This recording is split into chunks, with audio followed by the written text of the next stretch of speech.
Hello ladies and gentlemen, in this video I'll be showing you how to add multi-factor authentication into Ubuntu 18.04. So this will affect your logon into the Ubuntu and anytime you use the sudo command. And the multi-factor authentication we'll be using is the Google Authenticator app. For simplicity, I'll be demonstrating the packages to install and the setup using the terminal, and a list of the commands will be in the video description. So to start with, it's sudo apt install libpam-google-authenticator. Yes, we'll accept that. Now to edit the PAM authentication file, feel free to substitute nano with your favourite text editor, but I'm going with sudo nano /etc/pam.d /common-auth. Looking for this section, here are the per package modules, the primary block. Line auth success equals 1 default ignore. So I want to add a new line above this. Note the above this, don't put it anywhere else. I'm going to follow on a similar pattern, so auth tab required. Then there's 3 tab presses. pam_google_authenticator.so. The next parameter I'm going to add is entirely optional, but you can show the verification code that you're typing on the screen. So that is echo_verification_code. Then Control X, Y, and then enter. So that'll update your common-auth file. At this point, you'll need to install and open the Google Authenticator app on your Android device. Now to maximize the terminal screen, and type in Google Authenticator.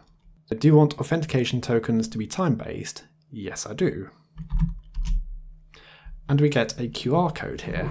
This is why we need the full screen.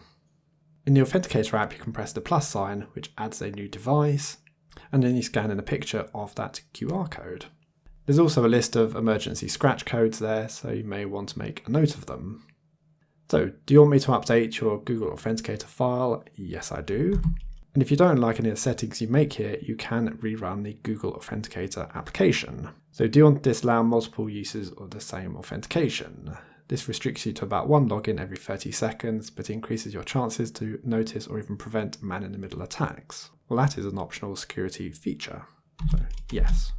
Now we have the option of time skew. So yes, we'll provide you a wider time skew, so if you're not quite quick enough for entering the code, it will still allow it for a slightly longer period. So do you want to do so? Well, no will restrict you to that particular code that is on the screen. Yes will allow you to overlap the time slightly. Your choice. But it may be something to try out first, and if you don't like it, as I said, you can rerun this application. And do you want to enable rate limiting? Well, yes. Now my advice here is to open up a new terminal window.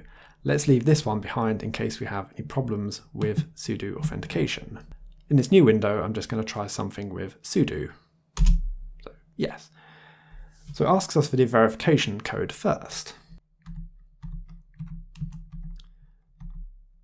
That is the current authentication code displayed on my device. And now my sudo password. And that's it. So that is confirmation that it has worked. If there are any problems with your authentication, go back and edit your /etc/pam.d /common-auth file. And to disable the line with the Google Authenticator. That will give you the old-fashioned authentication method of just your sudo password. Let me show you what happens now when you log out and log back in. So I'll select my name from the list. Now I have to enter a verification code. Tell you what, we're going to enter the wrong code. Now you have to put in your password. And it's not until this verification takes place that it comes back with, sorry, that didn't work. Please try again. So let's give it the correct code this time. Along with my sudo password. And there we go. I'm now allowed to log in to my desktop. That's how to get multi-factor authentication set up in Ubuntu 18.04. Now for a single user system, this may well be entirely overkill. Perhaps in a corporate environment, or where you're remotely authenticating with a server, this may well be a very useful feature to add. So thanks for watching, I'll see you all later.